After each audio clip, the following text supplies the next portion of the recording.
한미 정상회담에서 미국은 한국과 관계 발전을 원하는 의지를 강하게 드러냈습니다. 이번 정상회담의 주요 의제였던 북핵 문제와 코로나, 백신, 반도체 등 경제 협력뿐만 아니라 새로운 차원의 이슈가 추가되었다는 점은 전 세계의 관심을 끌었습니다. 주변국들이 가장 주시하고 있는 것은 한미 미사일 지침이 42년 만에 폐지되어 한국군이 미사일 주권을 온전히 회복할 수 있게 되었다는 것입니다. 바이든은 공동 기자회견에서 기쁜 마음으로 미사일 종료 사실을 전한다고 밝혔습니다. 특히 여기서 기쁘다라는 단어를 선택했는데 이는 일본 전체를 패닉에 빠뜨렸습니다. 일본인들에게는 미국이 일본과의 관계를 생각하지 않고 일방적으로 한국을 적극 푸시하는 모습으로 비춰졌기 때문입니다. 아무리 미사일 지침 해제가 중국을 견제하는 것이 첫 번째 목적이긴 하더라도 역사적으로 이어져 온 한일 관계를 감안했을 때 한국이 미사일 주권을 회복한다는 것은 일본이 반가워할 수 없는 뉴스입니다. 마지막까지 제한 조치로 남았던 최대 사거리 800km 제한이 없어지면서 사거리 2000에서 3000km의 중거리 미사일을 비롯해 대륙간 탄도미사일도 개발할 수 있게 됐고 2000에서 3000km 거리의 미사일을 보유하게 되면 일본 전역이 사정거리 반경에 들어오게 됩니다. 물론 지금도 일본 본토를 직접 타격하는 게 가능하긴 합니다. 한국군은 이미 세계 최대급 탄두 중량을 자랑하는 현무4 개발에 성공했고 이론상 탄두 중량을 줄이면 단시간 내 사거리를 늘릴 수 있기 때문입니다. 하지만 오리지널 사거리 2000km 이상의 미사일을 만들 수 있게 되었다는 것은 분명 그 무게감이 다릅니다. 문재인 대통령이 집권하고 나서 이제 한국의 자주국방 개념은 완전히 달라졌습니다. 적으로부터 나라를 지켜야 하는 대상이 북한에서 중국과 일본과 같은 주변국으로 넓어졌고 대한민국의 주권, 국토, 국민, 재산을 위협하고 침해하는 세력을 적으로 정의했습니다. 주권 제약이 된 미사일 지침 해제는 역대 정부의 오랜 숙권 사업이었고 드디어 42년 만에 족쇄를 풀게 되었습니다. 이 소식은 일본에 대서특필됐으며 일본인들은 한국 군사력에 대한 경계를 높이고 있습니다.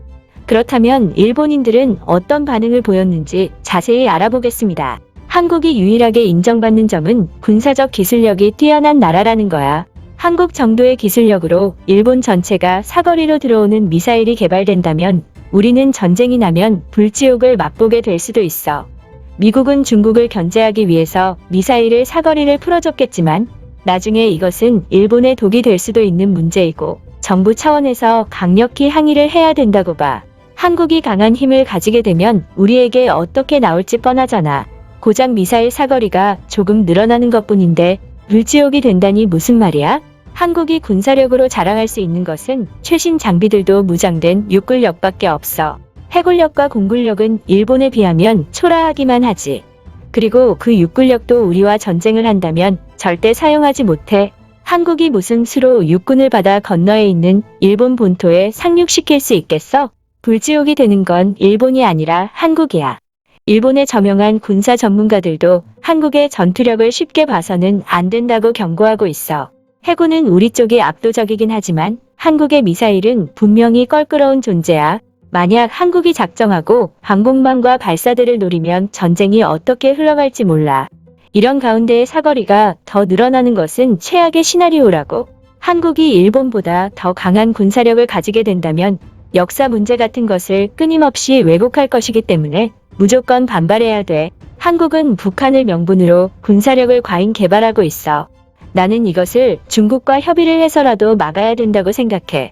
한국은 어차피 나중에 북한과 통일이 될 거고 그러면 그때까지 개발한 군사력은 당연히 일본을 향하게 될 거야. 오래전부터 한국의 소원을 일본을 뛰어넘는 것이었고 목표를 달성하기 위해 전쟁까지 각오하고 있을 거라고.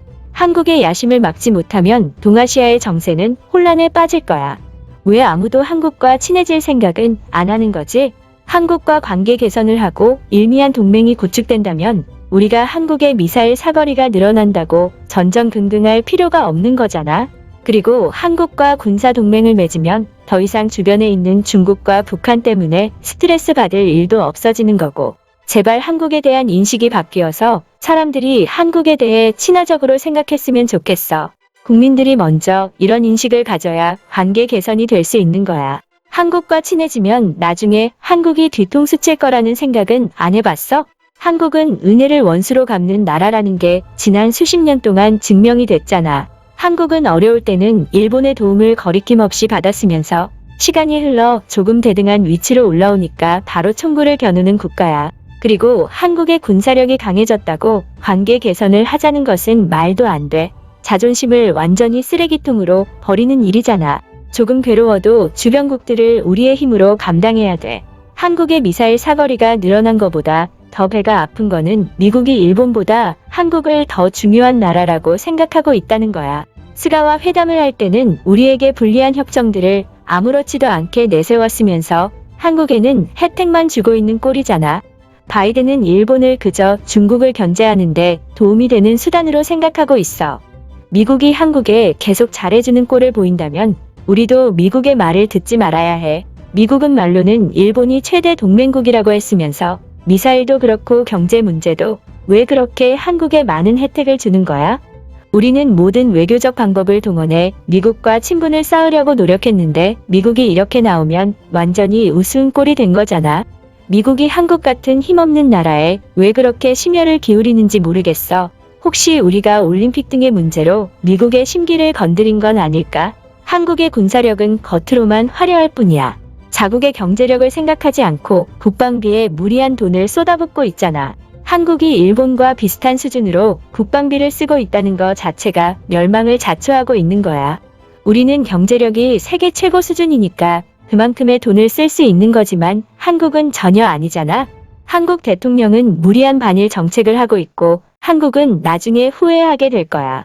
적어도 한국에선 굶어 죽는 사람도 병원에 가지 못해서 죽는 사람도 없을 것 같은데 이렇게 국민들이 죽어가고 있는데도 정부는 어떻게 하고 있지? 무리한 정책을 펼치고 있는 것은 한국이 아니라 일본이야. 한국이 국방비를 많이 써서 자멸하는 것보다 일본에서 내부 반란이 일어나 자멸하는 게 더 빠를 거야. 그래도 반란이 일어나서 망한다면 한국과 중국이랑 전쟁할 생각은 안 해도 되니까 다행이겠네. 그래도 미국이 있는 한 한국이 미사일 사거리가 늘어났다고 일본을 견제하지는 못할 거야. 미국은 중국의 패망을 원하고 있고 한국 미사일이 중국으로 향하기를 바라겠지. 일본과 미국이 동맹인 입장에서 한국이 일본을 위협하려 한다는 것은 미국까지 적으로 돌리는 행위야. 미사일 사거리가 늘어났다고 정부 차원에서 반발을 한다면 일본의 이미지만 더 이상해져. 그러니까 한국이 무시무시한 미사일을 개발한다고 해서 겁낼 필요는 없어. 여기까지 봐주신 시청자분들께 진심으로 감사하다는 말씀을 드립니다. 시청자분들의 의견 하나하나와 좋아요는 영상을 제작하는 데 큰 힘이 됩니다. 다음에 다른 영상으로 찾아뵙도록 하겠습니다.